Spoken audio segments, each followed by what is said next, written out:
Hi people, today I'm going to be talking about marrying theme and storytelling. And I've been thinking about this a lot lately, mostly because I've been watching Afterlife, the Netflix show written by and starring Ricky Gervais. And I do not like this show. I do not like it at all. I think it is clumsily written. I think it is poorly structured. I think it is so sentimental I want to punch an orphan in the face after every single episode. I don't like it. Not a fan. However, there are still elements of the show that I like. I really like that there is a whole TV series that is dedicated to the boring, unglamorous, trudging aftermath of living with grief and dealing with loss, where it's like, go through this terrible event or whatever, you still have to get up every day, and you still have to make your toast, and you still have to feed your dog. More on that dog later, though. But the thing about the show that makes me very angry is how poorly these two elements are married together, theme and story. I love theme. I find it very difficult to write something that doesn't have some kind of theme in mind. I think you can get this really lovely emotional cohesion that when you write with a theme in mind. I don't care what David Benioff said about themes being for 8th grade book reports. Between me and David Benioff, which one of us has ruined Game of Thrones? It wasn't me. So theme is great, but you need to remember what you're doing. If you write a theme at the expense of story, you're not writing a story, you're writing a sermon. It feels like every episode is Ricky Gervais climbing onto a soapbox and screaming at the audience because he has this really clear theme in mind and he wants to make sure that we get it. Don't worry, Ricky, we get it. It's why none of it feels real to me, because it's not real.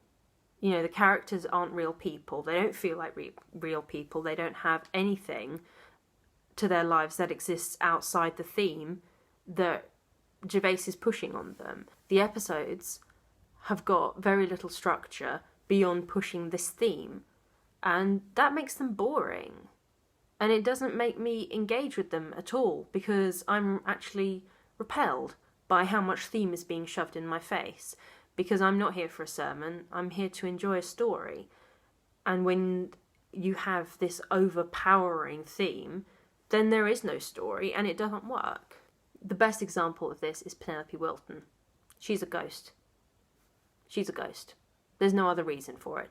Why else would she be on the bench all the freaking time? She has no life beyond that bench. She has no life beyond sitting on that bench and waiting for Ricky Gervais to come and sit next to her so then he can bitch about how much his co-workers care about him and about how sad he is. You know, at one point she says something like, "Oh, your friendship means so much to me."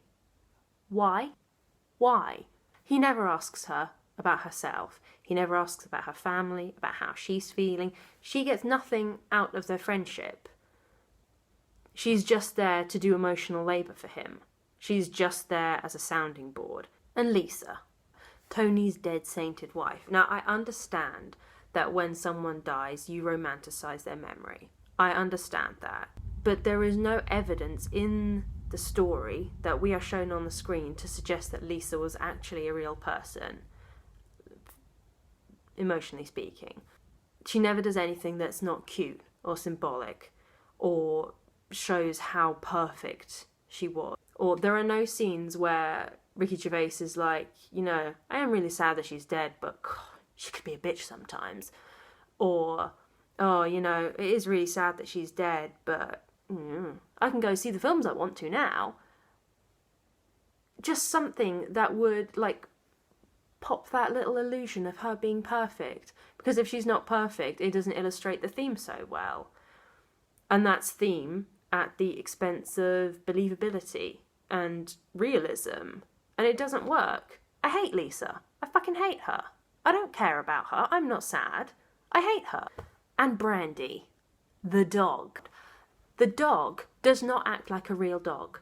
The dog is only there to provide more emotional support and to stop Ricky Gervais from killing himself. There are no scenes where Ricky Gervais is like looking at a palm full of pills and actually takes them because the dog is off in the garden taking a shit or digging a hole or chasing a rabbit or chewing up a slipper or doing any of the things that a normal dog would actually do. It's just like...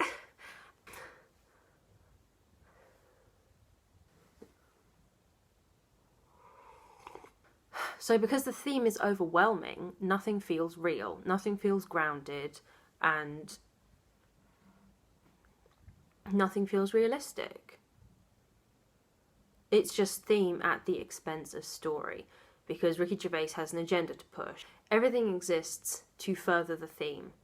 No matter whether it makes sense or whether it rings true, everything on the screen exists to push Ricky Gervais's writing agenda.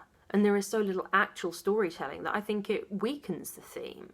If the theme blended seamlessly with the story, I'd be much more accepting of it. But instead, it's just this giant, hulking monolith that like rears up in every single scene in case we forget for 1 second that Tony had a wife who was perfect, who is dead, which makes him sad. And intellectually, I know that grief is all-absorbing. And I know that it takes you a long time to work through things. And if Tony was a real person, I would probably be a lot more forgiving. I would cut him some slack. I would acknowledge that he is a person who monopolises every conversation and makes every single thing about himself because he had a wife who is dead, which has made him sad enough to kill himself, which he might do at any given moment. I would roll with that, and I would be like, you know what, Tony? I see your grief. I see you. I understand. It's okay. But Tony is not a real person. Tony's a fictional character, and he has to make more sense than a real person. So I am under no obligation to cut him any kind of slack whatsoever. Because theme is like icing, and story is like cake. And I love icing, and I love theme. But when the theme is layered on so thickly that instead of it being an addition to the cake, instead the cake is a vehicle for inches and inches and inches of this sickly layered on fondant, I'm not interested anymore.